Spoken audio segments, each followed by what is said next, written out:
ways. First, telling my story of how I got here, then talk about what we did in Springfield, and then sort of the vision I have moving forward. Is that cool? All right. So just start off. So I was born deaf with a speech impediment, born and raised in the district. I was, adopted at a very, very early age, 2 days into my life. I was adopted by a civil rights lawyer for a father and a social worker for a mom. And for me, the reason why I was able to get through anything was because of a strong sense of community. And I say this over and over again. I've been told that I say the same stump speech every time because it's so ingrained with who I am. But what I mean when I say community, it's because either I had a school, I had a park, or I had a neighbor's door open in a time of need.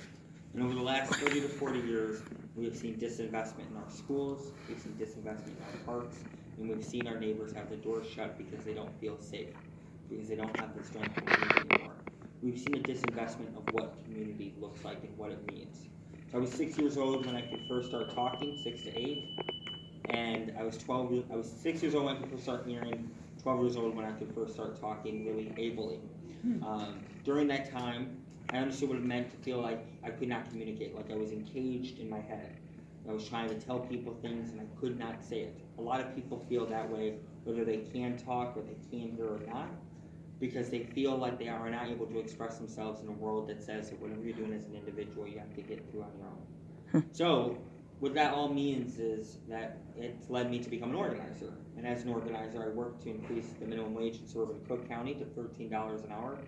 I helped pass bail reform, so get bail reform done in Cook County so affordable bail could be set so that nobody is guilty of being poor. And when I organized, it led me to also becoming state senator. And so as state senator, which I got in January of 2019, I think about my whole story. I think about what life looked like in 1995, what life looked like in 1995, what life looked like in 2005, what life looks like in 2015, and I think, what does the next 30 years look like? We know what we've seen in the past. It is a guide for what we can have in the future. And so I know for a fact that for me, when it comes to being youth in care or adopted, that we have an issue in DCFS. So I passed 4 bills involving our DCFS. For me, my biological mom being addicted to drugs and alcohol in Reagan's America in the midst of the war on drugs, and my dad being a civil rights lawyer who had to defend people who were either brutalized by the police or had no coverage in court or in the system, I understood that we needed the Department of Corrections to actually be reformed. So I passed 3 bills involving the criminal justice system. And the other one that I am very proud of is the first ever ban in the entire country on private civil detention centers. So Donald Trump and ICE tried to come to Dwight, Illinois, and organizers in Dwight and organizers here in Chicago came together and they said that we need to ban private civil detention centers once and for all.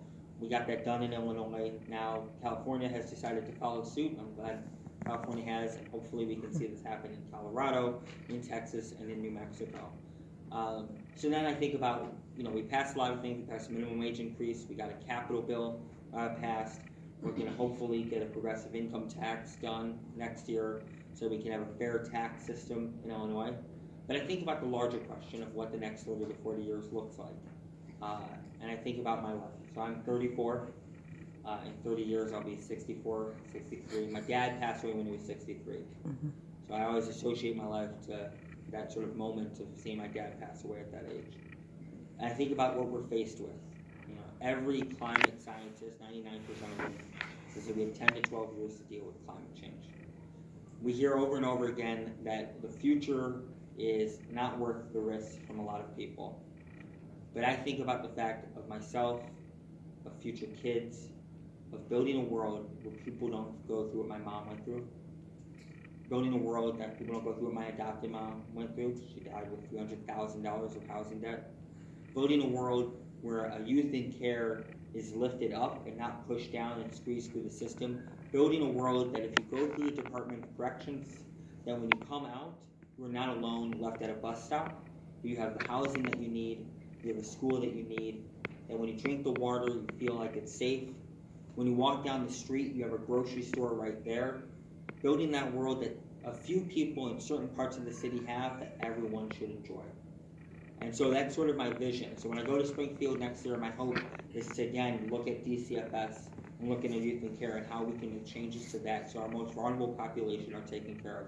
When I look at the Department of Corrections, that we can look at expanding people's enfranchisement within the Department of Corrections. When I look at our schools and our systems, that they work for everybody. And so that's sort of my little spiel on this Wednesday night, and I look forward to hearing everyone's questions, and thank you all for coming out. So my suspicion is that we did a lot this year, but we did not tackle a lot of criminal justice issues, and I think next year is a moment to try to do some criminal justice reform. I think there's a sort of competition, whether untouchable, between like California and Illinois about like getting all the stuff done. I think that is the next part to look at. So I know that there's been talk about truth in sentencing. Does everybody know what truth in sentencing laws are? Kinda. So I'll break it down. Tell. So truth in sentencing, when the crime bill happened, it created incentives for states, and there was a bunch of bills that came after that, but it created incentives for states to basically do hard sentencing, so that even if you were like doing good in prison and you were like the most peaceful person ever, that we had strict sentencing laws that made it so that you had to serve 75, 85% of your time. And so what we currently have in the Department of Corrections is 40,000 people locked up, and what we see almost every time, now it's reduced considerably from its height, but we still see the same thing. Essentially what happens is it's like 20,000 people come out and another 20,000 folks go back in. So so we're not actually reducing the jail population. It shows that we have a cycle that's pretty bad. I did a tour with Lieutenant Governor Stratton and a few legislators at Stateville Prison. We decided to do a tour very differently than normally is done. Usually when you do a tour, I've been to Stateville 3 times. I think I'm going back for a 4th time. The first 2 times you do a tour or you visit, the warden takes you on the tour of what they want you to see. The Lieutenant Governor had a different idea and wanted to run a far more complex tour, a very real tour, it was pretty heartbreaking of a tour. And part of that was because to go after the prison, you have to bite small pieces of it. So let's see each of these little pieces we have to bite at. And to give an idea about the prison, if anybody's been to Stateville or has done a visit, we went to B Block, which is where most folks are living, that's their housing. It was 85 degrees that day. It was 85 degrees on the first floor, and then 30 degrees hotter on the top floor with no AC, so 115 degrees on the top floor. And the way they do it is based off of how good you've been. So if you're good, you're on the bottom. If you're not doing so well, you're at the top. And so as we're walking through, everyone at the top just starts yelling out, "The cavalry's coming! The cavalry's coming!" We weren't the cavalry at all. We weren't there. It wasn't going to happen. It was pretty harsh and real. And then we sat down with about 20, 30 incarcerated folks in the gymnasium and had a conversation with them about policy.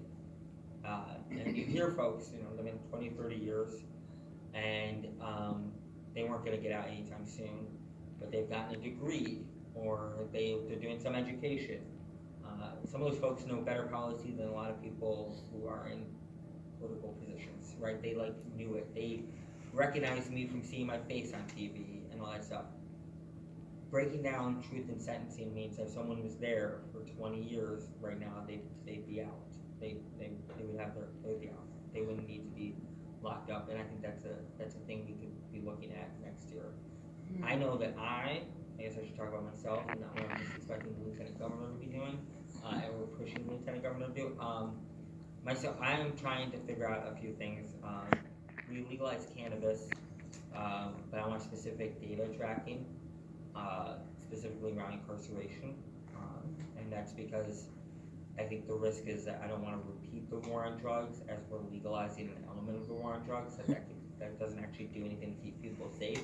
If anything, it's not safety, it's just the perception of safety, and I want to make sure that we can actually see what's happening.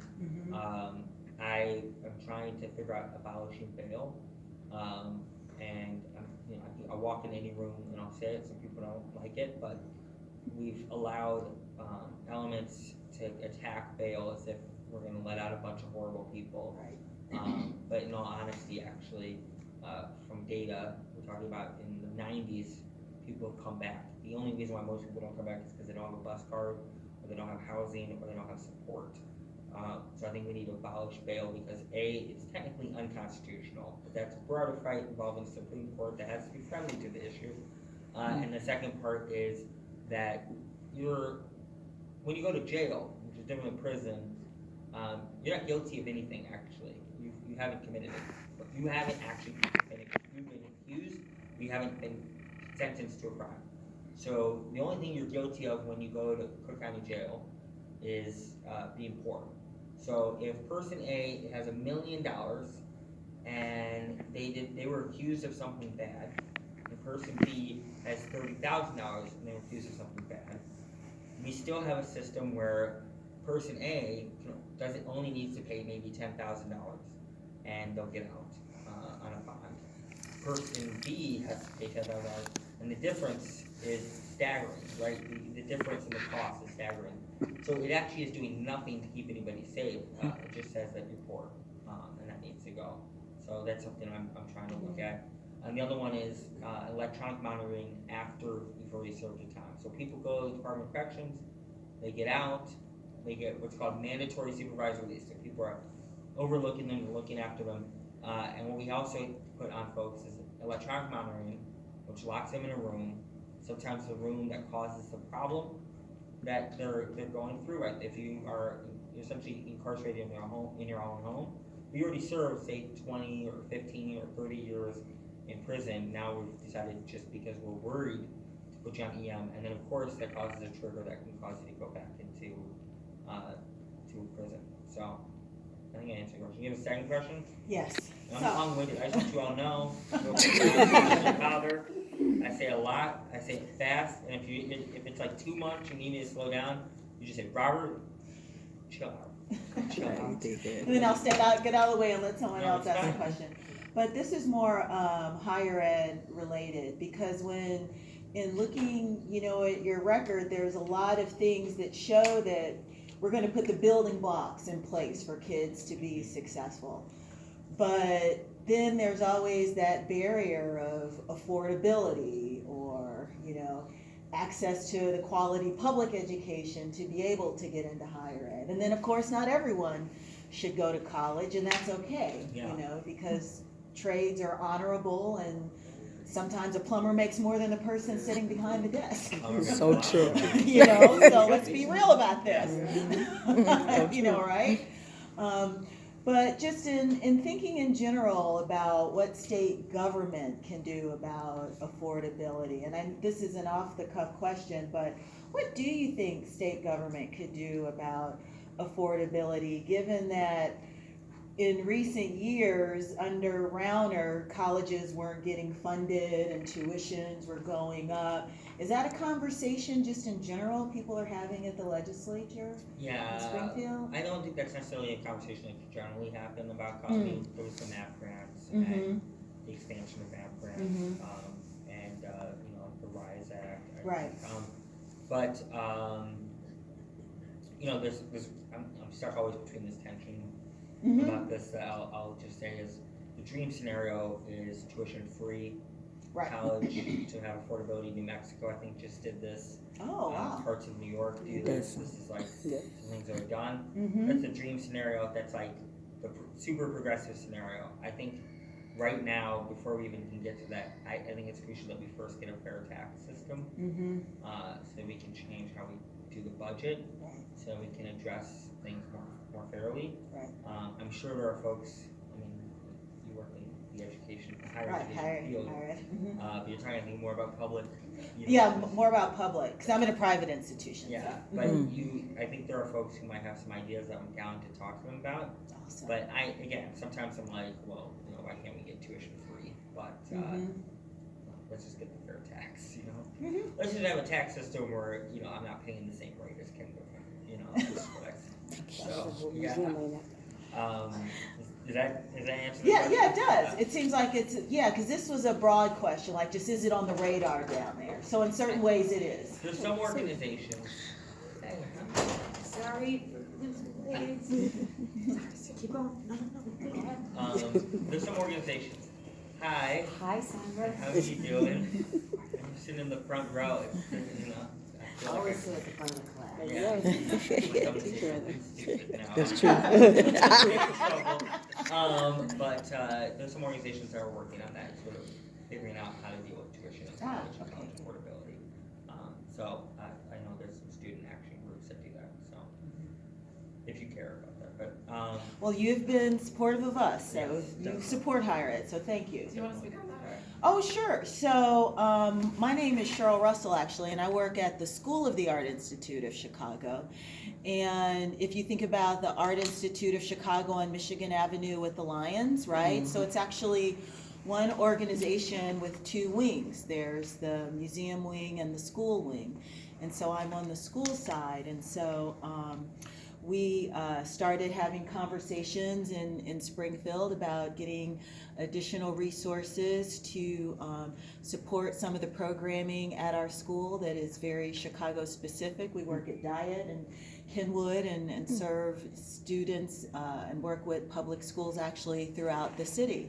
So the senator was very helpful in ensuring that we had that support to continue with Chicago public school students, you know, as well as reach students in other areas of the state experiencing challenges as well. So it was really an awesome bipartisan effort that is really enabling us to serve more kids here in the place that we call home, as well as kind of share our resources with others. So that was our experience, Yeah. you know, together, you know, so. Thank you so much. Does anyone else have any questions? I do like the light you shedding on DCFS. I was a social worker in foster care myself, so actually really, my attention span is really short. I had to believe I was a caseworker, right? So you probably haven't told me this story a million times, and I'm finally oh, wow, I do relate as a caseworker. I'm glad the light hit. I hate that it had to hit with so many incidents occurring. How do you plan to, do you actually, when you're making a decision to make changes, are you talking to the social workers that's in these fields? Because for me, even when I was doing it, I had to let it go. The families wasn't even the case. It was the system sucks to me at the end of the day.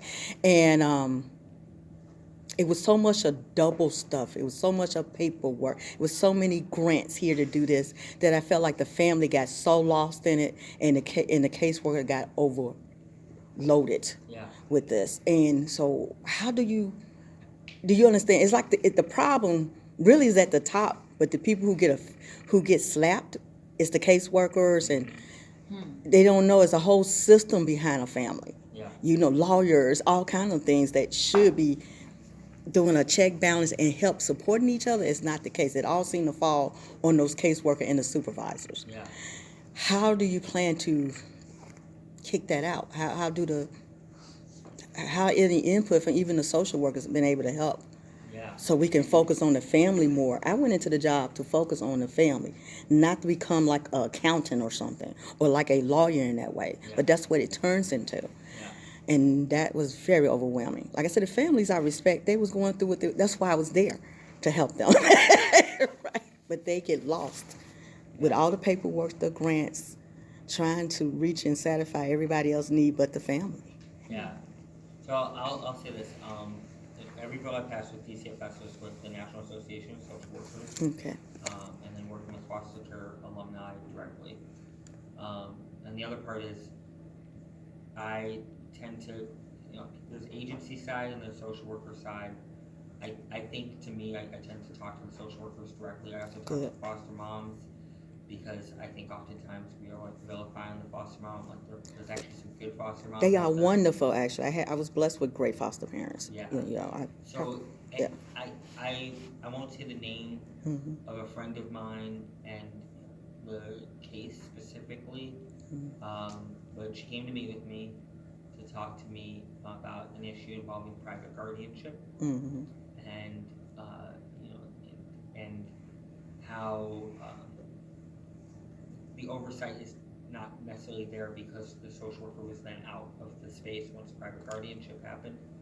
Does anybody know what private guardianship is? Private guardianship is when like a relative essentially takes the kid and then the kid is out of the foster care system and then now once they're out of DCFS just goes, don't go anymore. Yeah.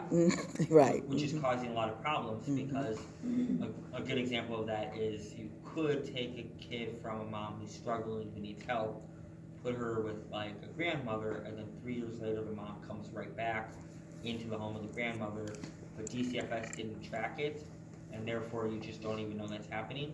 But also the other part, having talked to the National Association of Social Workers, that was important here is once you do private guardianship, DCFS should technically check in, like once a month you'll check in, do a training, have an update about the child, have a conversation. Here's what we know about this child, but because years ago, 20, 30 years ago, we literally disinvested in DCFS, we became very much about private guardianship to the point where we don't even have like a simple follow-up mechanism. We're seeing this play out really badly, pretty much blowing up this year. And then to make it even worse, there's now the reaction is like, a lot of people are like, well, you gotta take all the kids, which is not the response either. There's like a balance that needs to be had here. But my vision on this, just so you know, is I look at DCFS, and I look at the Department of Corrections, and I actually see things that are kind of the same, right? They're like a mirror. If you want a mirror of what society looks like, you can look at DCFS and you look at Department of Corrections, and you actually see what is currently happening in Chicago, in Illinois, in America. Boom. Systemic. It's systemic, exactly. And so what you do, though, is DCFS's budget compared to the Department of Corrections budget. And if you compare the two, when you know there's something systemic and similar there, we spend more trying to deal with folks after they might have gone through something very horrible in DCFS than we do with DCFS, where we can have numbers ranging from 60 to 80% of folks end up in Cook County. Like, where Cook County Jail is 60 to 80% folks from youth in care. Yeah. Can I piggyback? And for those of you guys that don't know me, I'm Alderwoman Susilowski Garza, and I apologize for being late. But we had to give kudos and a shout out to Senator Peters, because in all the years that I've lived here, which has been a long, long time, and I can tell you how long, I've never seen a senator that has been more engaged than this guy. Would you agree? I agree. I'm serious, and I'm not just blowing smoke up your shoes. You really care about your district, and for that I am really grateful. And I think what's playing out right in front of our eyes right now with the teacher strike, right? They're fighting for social workers in schools. This is exactly what you're talking about. The violence in Chicago, the disinvestment is all part of it's a systemic problem that we have to get in front of, not on the back end. Yeah. And because it's not these kids' fault. No. It isn't. And I was a counselor in CPS, so I get it. It's thank you for Karen. Thank you for being here. There's a lot of issues in DCFS and CPS and a lot of other acronyms that I don't want to name. I mean, but you're right. Like, so I visited 16 schools. Jane Addams was the last one I visited, just, But and thanks. Wave your hand so everyone can see you as you look. And Maria is yeah. Maria.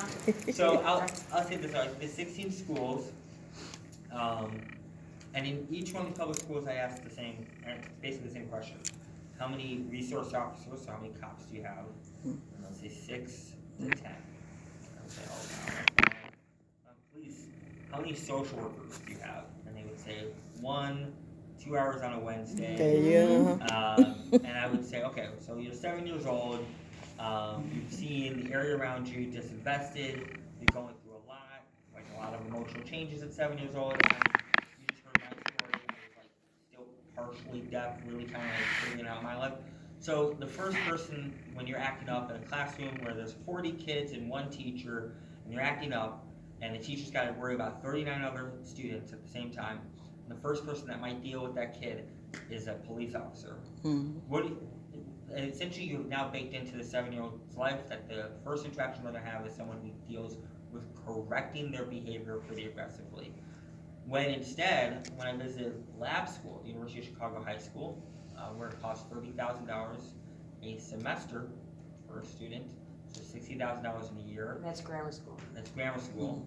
I visited the kindergarten to 3rd grade level, brand new building. It's beautiful, looks out over Jackson Park. I'm like, what?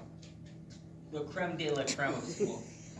And I see 2 guards who are like at the front. They just like sit there, they're doing their life. I know they're working hard, but they don't have to do a lot of hard work at lab. Let's be honest. And so they're sitting there, and we get up and we see where the social worker and counselor offices are.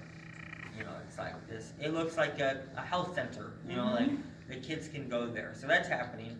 The nurses have like a mini health center. There's 2 of them, and I want to repeat. This is for kindergarten to 3rd grade. And then in every classroom, a kid has a live pet, like a chick. And I'm like, in my head, I'm like, why do they have this live pet in this? Live chicks. Live chicks inside of a classroom. You think, what does this mean? Well, because when you're younger and you're learning about the vulnerability of life, you have to deal and take care of this little chick that's smaller than you. There's sort of an emotional learning component. Mm-hmm. And I'm thinking to myself, this is what lab school is all about. But Adam Clayton Powell that I visited over in South Shore, they're just happy to have like a new floor. And I think this is the dynamic we have in the city, and how, if that's how we're going to invest in public schools, that's what we're saying we're investing in our children, that's what we're saying about our children. And that needs to change. So, yeah. Yeah, you. Yeah, no, I just wanted to say thank you so much for all the legislation you pushed last session, including the private detention center ban. Thank you so much. And yeah, I had another question about criminal justice reform. So as Centro de Trabajadores Unidos, we're one of the groups that's committed in the city to abolishing all gang databases.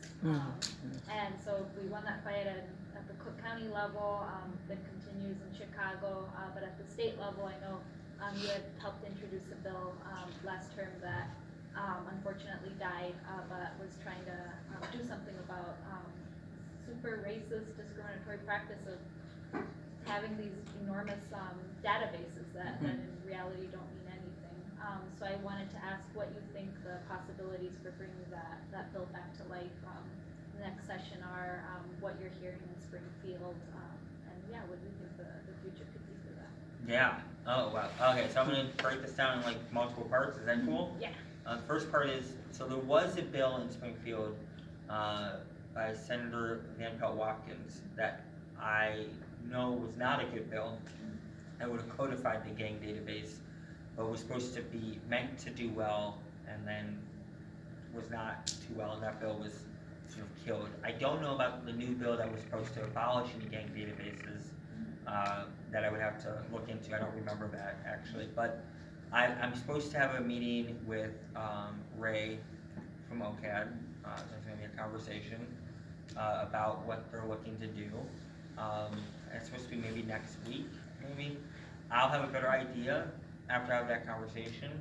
I haven't thought about the state in terms of the gang database. I mean, I know the city, I know that needs to be done, I know the county, and I think that might be done, or it's done.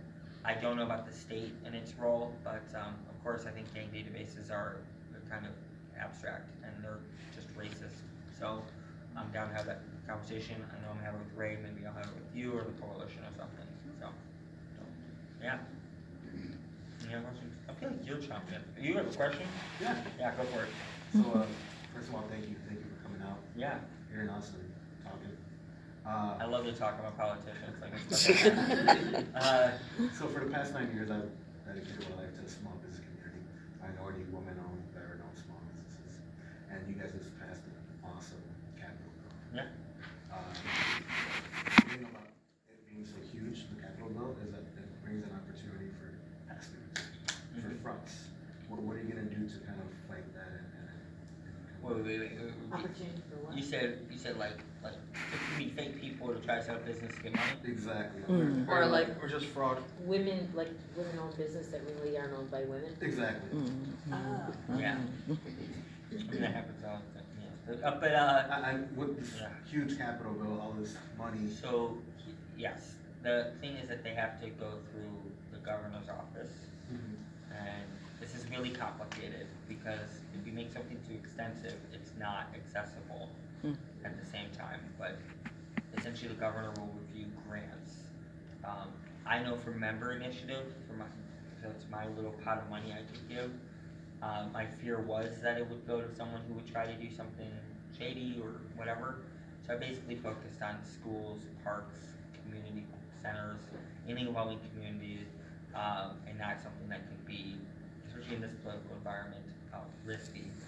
For everything outside of that, the governor's office is really going to be the key to figure out if there's something shady or not. I think the main thing here is it's easy to be worried about what could be shady and to think that for the $45 billion that's going to come out, that we're going to have actually a really good opportunity. And there might be some people who find a way to game the system, but you don't want to build legislation around the small percentage of people who do bad. You want to make sure for the large percentage of people that do good, that it works well. So, I said, that's a really good point. yeah, I got that lesson told to me by someone when I tried to do a bill that I became very micromanaging around trying to make it 100% perfect, and they said that that's gonna fail. And I was like, what do you mean it's gonna fail? They're like, no, you know someone's gonna break. It'd be nothing if like 75% of the people were gonna scam, but it's gonna be like 1 or 2%. And use the state to the system, but let's make the 98% perfect. And my other question. Oh, you got another question? Yeah. All right. So the cameras, what is it, red light cameras? There, I think there might be some sort of report right now saying that there's some sort of corruption with the cameras in the state. Are you going to do anything? I think there's a bill in the House right now at the moment. Yeah, but I think you're talking about there's layers of different corruption. So that's it. The city handles the Chicago, but I think you might be talking about the red light cameras in the southwest suburbs, maybe the west suburbs. I think there's legislation for like across the state. Yeah, I mean there might be some state, but I just know that the corruption piece is not here. That's in like McCook, Illinois, and Lyons and Summit. Yeah. And that's, I don't think we should have any corruption in that. Right, but are you, I think it's in the House right now, the bill to ban the red light cameras? Are you gonna Yeah, I mean, I it? think that I'm not for the red light cameras at all, but, there's nothing in the Senate and we'll see, but, let me guess, you have like a red light camera ticket, or? I get a couple here and there. Yeah. Me too. Which one? Which camera? Not here, it's not in the north side. If it's in McCook, that's another conversation. I might get my money back from the Yeah. book. Can we go back to the old question about the construction bill and all that? Yeah. Are they using bid buy? Is that what the system's gonna use? The state's using, are they gonna be using bid buy? That's what procurement uses in the state now. Yeah, So I mean, everyone goes through bid buy, and bid buy's atrocious. Because we can't get vendors to even log on, because it's so bad. So yeah, that's why people don't wanna do business with the state now, because we're using the system called bid buy, we're gonna have to go through that, and it's pretty bad. I mean, look, I don't actually have an answer for that one, but I can look into it for the governor's office. Yeah, that's what I mean- procurement uses now, so, I mean, it's that, they use it from the bottom up, so I know the CPO and the rest of them all use it, but bid buy's pretty bad, because you can't get vendors to apply like they used to before, and even like landlords, anyone trying to do business with the state. So, I mean, that's gonna be another hurdle people are gonna have, just even trying to log on and get information, because I think they'll give you like this 2-hour tutorial, and no one's gonna sit there for 2 hours, you know? Yeah, It's kinda one of those where like someone needs to update that as well, and be like, okay, here you do this, yeah. here you do this, you know, if you're stuck here, but they don't have that out there. I mean, again, since the way I put it is I authorize the governor the money, and the governor has to choose how they handle the money, but what I can do is I can find out and give an answer. I mean, it might not be an answer necessarily we want, but I can find out. I mean, it's. Not bid buy. Yeah, Bid buy's the I think bid we can job. pull that, maybe someone take my notes. any questions? Yeah. I'm wondering, how can I work with you to get a casino approved in this district? Especially, the mayor told me that I need to work with you and other representatives in order to fix whatever taxes Oh. and amend whatever needs to be done in Springfield in order for it to be approved in Chicago. That's a good question. That's a great question. So you're not talking about necessarily a casino coming to the district, but the tax structure that Yes, allows a yes, casino yes, to come. so that. We wouldn't mind one coming. Well, yeah, it's kind of. We already know where I'm at on that. First, the structure, But- I'm sure, has to be fixed in order for it to come here, Yeah. because that's what's blocking, as far as I know. You can correct my Well, ignorance. let me tell you something. I appreciate that. You are maybe one of the first people in the city to have this sort of intimate conversation with me about the tax structure. We had a meeting that my chief of staff was at on Saturday, and I had a phone call with the city about it. But I do think that the city should definitely try to find out one-on-one conversations with the legislator about what they plan to do. We don't make these decisions out of thin air. But what I will say is I'm more open to the casino, the structure that is being proposed by the city. And I think that they need to have conversations with the governor's office about that structure as well, so. No, well, I really have a question. I feel like because- this is about the casino. but- Well, I just have to piggyback on the wonderful question of that, and, seeing that I kind of work for the city, Yeah. this is a great segue, because, one of the, and I'm pretty transparent, one of the frustrations that I have as a city legislator is not knowing what the strategy is. So I find it very interesting to hear you say that no one from the fifth floor, Mhm. because that's the person driving the conversation, which no one really knows what the conversation is, Mhm. has reached out to say, like, Well, they did on Saturday. they did. Can When you share, like, what the strategy is? they didn't necessarily have a strategy, but I might have sent someone there to tell them that I can't make a decision about the legislation for the city if that legislation is not explained to me. So, yes, so I think you talked to Bill Filan over there. Bill Filan, who's the city's lobbyist, and Bill he, Filan? you don't need to write that down. I didn't say anything. You're getting me in trouble here. Transparency, that was good. But he talked to me and he told me about what they want to do. He was not the most clear, but what I can tell you is that there's conversations with leadership, and just today that the very popular governor has had a conversation with the mayor about 2 pieces of revenue for the city. And I have told the city that I would like to have further conversations, especially with the governor, because it would be a shame if the governor is not on board with the city. But And one of the things that you guys need to know, there's a veto session. You wanna explain? Yeah. It's not really benefiting us. so the tax structure was originally, so I'll explain this whole thing. So when the tax structure was made, they wanted to make sure that every other casino in the state knows that Chicago was not getting what's called special privilege. So they gave Chicago the same tax structure as they did for almost every other new casino. So that's Rockford, Waukegan, South Suburbs. I think there's a few other places around the state. This was happening during a time where Rahm Emanuel kind of stopped caring about what was happening in Springfield. So he was not, there's nothing really happening. And then we passed this basically like 2 weeks after Lori Lightfoot got into office. That happens. We passed this, obviously they do a whole feasibility study, they find out, oh my god, this tax structure is not feasible, it doesn't work, yada yada yada. We come up with a thing that says 51% ownership for the, it's in the print newspaper, so I'm allowed, it's supposed to be confidential. But now I know that this is public. 51% owned by the state, 49% owned by the city, so it'll be a publicly owned casino. Now, I'm pretty progressive, I'm all down for that.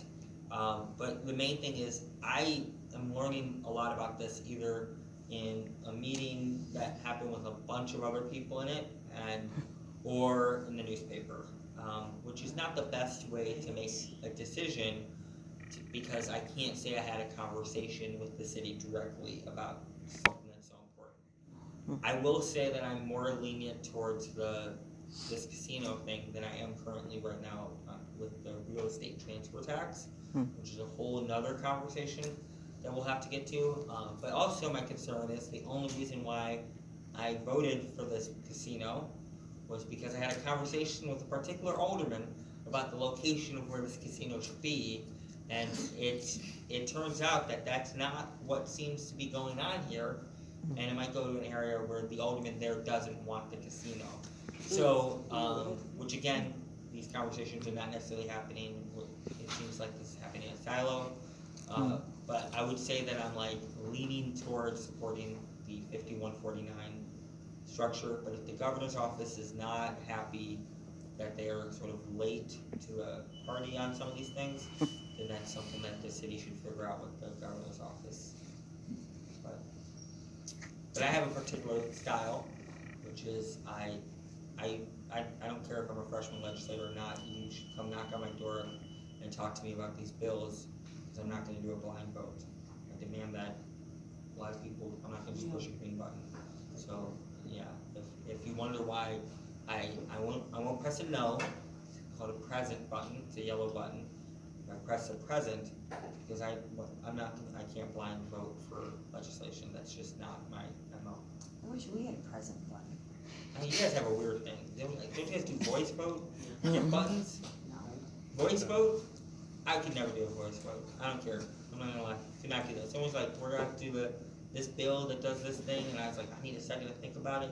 And they're like, Robert, it's your turn. I have to stand up in front of everybody. I'm like, yes, that sounds. That's horrible. I was like, no. Being very honest. That's, and you have to do it by roll call, right? Someone has to announce a roll call. Well, the city does it really weird because they'll take a vote in the beginning of the meeting. They'll say, everyone needs to take their garbage out once a week. And then they'll do a roll call vote, and of course you're gonna vote yes, because you need to take your garbage out once a week. And then they apply that vote to the rest of the things on the omnibus. Really? Yes. That don't sound So, right. no, it's a parliamentary procedure that you can get burned on if you don't listen very carefully. Exactly. And it was set up that way 20 years ago. It's something that needs to be changed, but it hasn't been changed yet. And you have to listen very carefully, because if they're voting on, like, we need to tax everybody $1 million a year, if you don't listen carefully, your yes vote is applied to that. So you have to say, Alderman Garza would like to be recorded as a no vote on item 246 on the omnibus. Oh So my God, this just That's explains a crazy. lot. You see, someone take a picture of my mouth. it explains a lot. That they did it. It explains a lot. It does. It explains a I lot. had no idea, I didn't know. Yeah, I didn't I like- either, and I like this one. my first, yeah, I got burned. When you got burned, Yeah. that's when you learned. figured it Ah. So I hope that answered the question for both of y'all. That answers a lot of questions. Oh, you have another one. You ready? Okay. I was wondering, what's your stance behind, sports betting, getting revenue for Chicago sports betting? Yeah, so, I supported sports betting because it's gonna pay for the capital bill. And so, the way we're gonna get what they call vertical, so like this building's vertical, and horizontal, which is like this street, or this bridges, or Indianapolis Boulevard, all that stuff, it was all because of things like sports betting to help pay for the capital bill. Now, I know sports betting can be a bit addictive and has a lot of components to it that's concerning, but yeah, I was supportive of sports betting if it came with capital. Why, what do you feel about sports betting? I feel that it would be a great way to, get revenue for Chicago. We're saying that, we need more money for the budget. Teachers are striking because their school needs more money. DCFS needs money. These are ways for us to get revenue. This is a little complicated in this sense because the sports betting revenue was really, a lot of the gambling, like all that stuff, went really heavily to pay for the $45 billion capital bill. So what we need in terms of the state, so we don't have to always get revenue from people most in need. And I can't stress this enough, as a progressive income tax, we need a fair tax, because we can't just rely on sin taxes to get free of people. It's really like a sin tax, so like cigarettes, alcohol, gambling. All this stuff that's fun. Yeah, all Yeah, it's one of my sayings. At a certain point, you can only go so far doing that, and we've been pushing revenue on the backs of working class people for too long. And I think we need to start thinking about a fair or progressive income tax, and we need to think about taxation that scares us, and that is making people who've accumulated a lot of money over the last 30 or 40 years to pay a little bit more. Because I'm telling you, you know, like, the classic line is the banks got bailed out and we got sold out, but literally it's been 10 years since the sort of recession, really. And I ask people when I knock on doors, similar questions: do you feel safer now than you did 10 years ago? And it's no. You feel more secure now than you did 10 years ago? And it's a no. You feel all this now than you did 10 years ago. And during that time, we have more and more on the sin tax level, but we have a chance this year to finally pass a fair tax. So, yeah, I have to emphasize that all the time. I agree that we need the revenue, but you can't be going to a pot that's getting smaller and smaller. So true. Any other questions? Nope, but I have a comment. Okay. I was waiting. So first, I just want to thank you. So I'm Danielle Richards. I'm the president of the Bestman Park and Shaker Park Advisory Council. Yoo-hoo. Don't you say? So like Alderwoman Garza said, we've never had a senator that's like ever come out to this area and like do anything. Most people didn't even know who the senator was before you.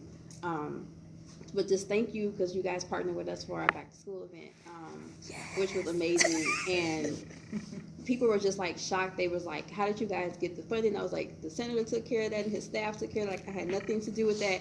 And they loved it because you were there and you helped pass out the book bags. And some people didn't know who you were until like after the fact. And I was like, oh, that was the senator that gave you your book bag. And they were like, what? You know, like, because they're just not used to like certain politicians. Like, they know Sue. I'm not even in Sue's ward. But like, she supports us at the park and they know her, and I made sure they know that. And so I made sure that they knew like that you guys did that and did that for our community. So they were very appreciative of that. The families were very appreciative. I'm seeing my babies with those book bags, and you know, they're like, hey, look, we know this is where we got it from. I'm like, oh, that's all due to the centers. But just thank you for that, because like I said, we struggle every year to try to provide stuff for our kids and stuff and do positive stuff in the area, and just to have like political support on a higher level. Like I said, Sue, I'm always grateful for Sue for what she does for us.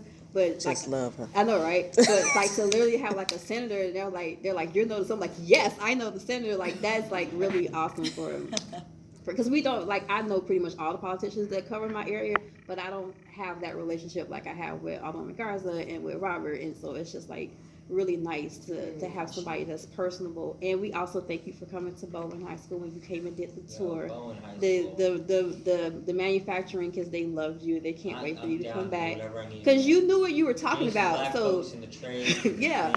But they didn't think you knew what you were talking about, so it kind of threw them off. Like when you came in and like you kind of knew like the machines and like what they did, and they were like, "Oh, like he really like knows." I know like, that I'm not gonna touch them. It was but still, like they loved it. They loved you, so they can't wait for you to come back. We can't wait for you to come back as well. So. Can I tell you, we had the same shared experience when he came to the school to visit, and the wheel, the big ceramic room. He knew every piece of equipment, and I was standing there like, Played the lead in Ghost. because we have this big oven that I never remember the name of. It's literally like the size of a part of this room, and he's like, "Oh, that's the blah blah blah," and I'm like, "How does he know that? I've worked here for 8 years. How does he know this?" Yeah. But I will say that it's quite refreshing to hear a representative talk about actually reading bills and actually wanting people to most people don't come and visit and say, this is what we're doing, or this is what we need, or what do you think about things? Because that was definitely my experience, you know, when I was an unknown entity knocking it on your door. So I appreciate that. Yeah. You know, but it's refreshing to hear that, because so many don't. Well, so. see, I connected with them because of Sue. See, there Like it is. you were at her office, and it's like Ivy had reached out to me, and it's like we were just like playing like email tag or whatever. Caught up with him at Garza's office, and it's like we've been in contact like ever I'm gonna since. say this, I love the phrase, I'm a millennial politician, like any feedback. God, no, I you feel really didn't good say about that. myself, it's really great, but, I appreciate it, I just wanna get through a couple more questions, is that okay? Yeah. guys? Oh, sure. But if you wanna just, whatever, you wanna comment on my Facebook, and comment, but this dude's really awesome, you can. Gave you words, too. I know, right? And I'll set up a Yelp account, so I get that 5-star. But, I just have to do it. you had a question, Yeah, right? no, I wanted to ask, about, minimum wage, like getting to 2025 took so long, but we did it, but I wanted to ask, like, is that all you think is gonna happen till we get to 2025? Well, minimum wage. Yeah. Hmm. And afterwards, and then also I just wanted to hear a little bit more about, abolishing bail, or what you'll be working on. And like, there's no way that'll apply to immigration bail, Well, let's go through parts here. So we'll go through first part. $15 an hour in the state till 2025. And I will tell you, having to sit in that room in caucus, it's just, for the state, it will be till 2025. Yeah. We have an opportunity in the city, 2021. And my guess is that if the city goes to 2021, which I'm gonna just, that's all I'm gonna say about the city's role, because I don't know what the opinion of the person to my left right now. There is a bill in this lady with the red coats committee to get it passed by 2021. Yeah, that's right. And, and once the city does that, my guess is that the county, the county tends to follow the city because they can't go higher than the city, is somewhere right there to look at. Maybe there's a push to move the state faster, but quicker, but I will tell you, like, there are some pieces about that negotiation that, I won't go into too many details, but they wanted to carve out the downstate compared to the city. They wanted to split the state in half. At one point, what the sort of business folks did is they tried to make it 10 years. They played a lot of hardball. And for Senator Lightford, who led on this, she introduced the first minimum wage increase in 1999. So it was a 20-year fight. And so I understand that people want to see this on the state, but if we do it at the city and the county, we're talking about, we essentially have the thing that the rest of the state wanted, which is in a much more aggressive way. Because the city wants because the state wants $15 an hour, we now get to have downstate versus the city and county, but at this time, now the $15 an hour is gonna be quicker. So, interestingly enough, the business folks thought they were being geniuses, and I would say that they might have played themselves, as they said, because we're now gonna have the city and the county have a faster timeline for something historic. And of course, once we hit the $15 an hour in 2021, the state's gonna be asked to go to $20 an hour quicker than I think people can imagine. That's my feeling, but once the city and state go that fast, then people ask, well, wait, why am I go higher? And they don't ask the city or state that, city or county that, they tend to come to the state with such a bill. So, I think that answered it. If you wanna come back to me in 2021 and talk to me about this, we'll have a longer conversation. But, okay. Oh, abolishing bail. I don't know if that will apply to immigration due to that's federal. Yeah, I think that's federal, not, no, yeah, that's I think federal issue, so I will double check on that, but, so yeah. Anyone else? Oh, we have a thing there. Hi, how are you? Um, I'm good. So, I have been in advocacy for 2 years.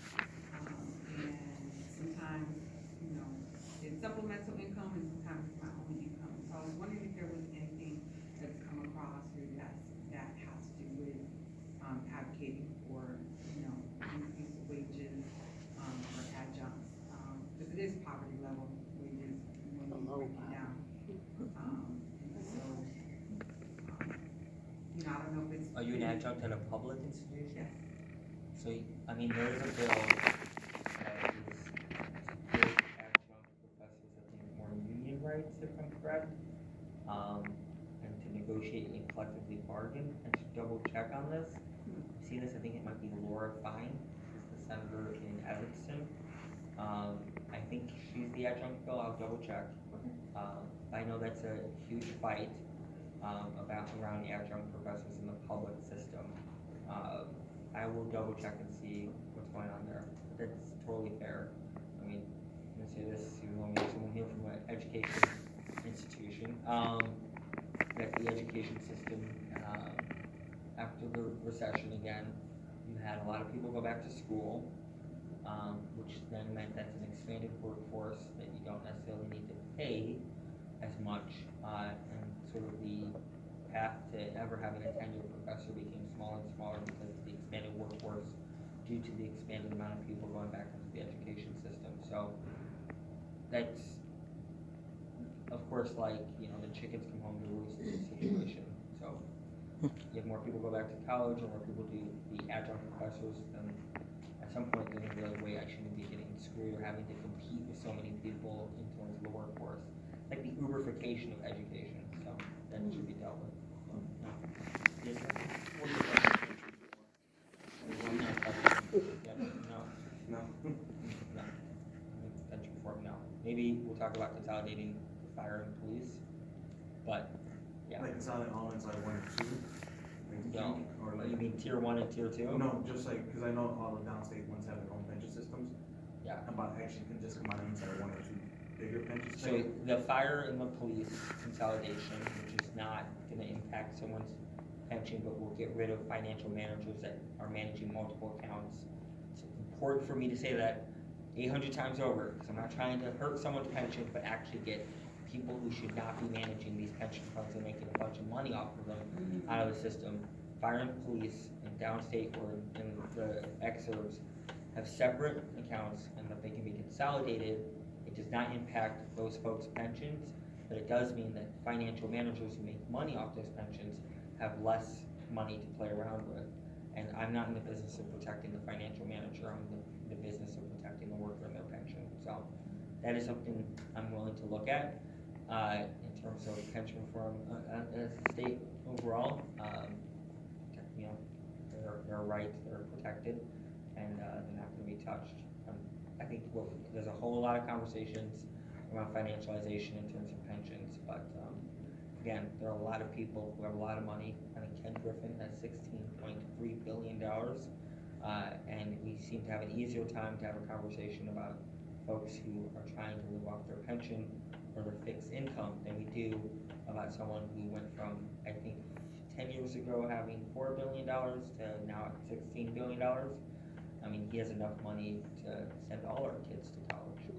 Yeah, and can I piggyback off that? Yeah. Because that you made a really important statement, and what people don't seem to understand is that the pension crisis that we're in right now was created not by the worker.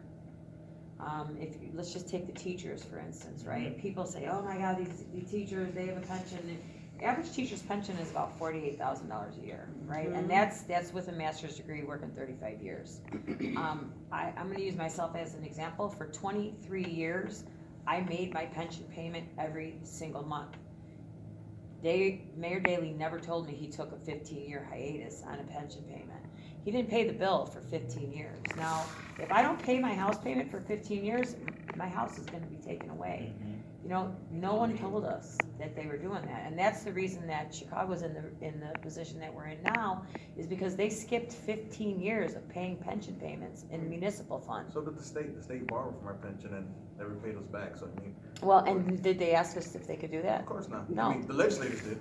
They did it on their own without asking the actual Well- employees they wanted to, you know how that goes. And that's the problem, right? I'm new. Right. I mean, that was, No. I mean. But exactly what he's This saying was back is, in the 80s, that's when like, We had the pension holidays, and we were in the black at one time, and now the state's in the deficit, no one knows why, and that's why I tell people like. again, if It just was- we have a lot of people, You can't take a pension away from somebody. You can't, the pension is a promise, and you cannot we mess with created tier 2, retirees. and tier 2, I mean, to be frank, sucks. You I'm on tier 2, you know, like, I'm not trying to talk about my own pension. But like, if you actually see it, it's actually just not, it's a sneak around to pension reform under tier 2. And now you hear people talking about a tier 3 and a tier 4. It's not, to me, I find it ridiculous that we keep having these conversations about working people who've had everything disinvested from them. You can get me all passionate. I'm about to be all, you know, maybe like Black Bernie Sanders. But we have the same conversation over again, but we literally have, you know, I love the Chicago Fire. I'm a soccer fan. I mean, it's a nerdy thing. I'm a soccer fan. Just got bought by Joe Mansueto, $3.4 billion. Morningstar. Right. When we were having a budget crisis, he was one of the leading folks funding Bruce Rauner's budget crisis. So now he's going to rehabilitate his image through sports philanthropy, essentially, to say to everybody, look how good I am. Yeah. We have people who have the money. We go step by step. We get the fair tax. That's huge. I can't emphasize this more. But again, it's always got to be the conversation about what we have to give up as working people when someone's got $16.3 billion, a giant tower across from Federal Plaza that is huge, who literally, you know, who's bought 3 of the most expensive penthouses in New York, Miami, and LA, who's bought two $50 million paintings. So he's bought 2 $50 million paintings so that he can store his money there. And so when all of this is happening, and when the time comes that next year we are on the risk of a recession, they're going to come back to us again and they're going to say, we have to take this from you, or we've got to do a sin tax. But they're not going to look at the guy who has $16.3 billion. They're not going to look at the guy who say what you want about the Chicago Tribune, but literally ran it in the ground to make money like Sam Zell. They're not going to turn to the people who continue to see profits go higher and higher and tell us it's our fault. Preach, brother. This is to me, when that moment comes, you know, and I tend to lay low, I'm not gonna, I don't give a damn if I'm a state senator or not. They're not gonna come begging for a bailout at a state level, a city level, or a federal level. They have the money. It's time we get the money back. So.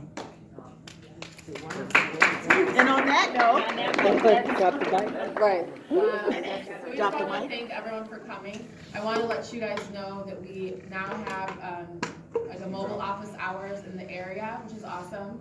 So those will be on Wednesday at the South Chicago Library. It was really important to us to create accessibility throughout our district because it's so long. But those will be on Wednesdays from 1:30 to 5:30. Her name is Noah. So go ahead and say hi. And also I know that you guys know so many people that couldn't make it here today, so make sure you let them know, follow our Facebook page, join our newsletter.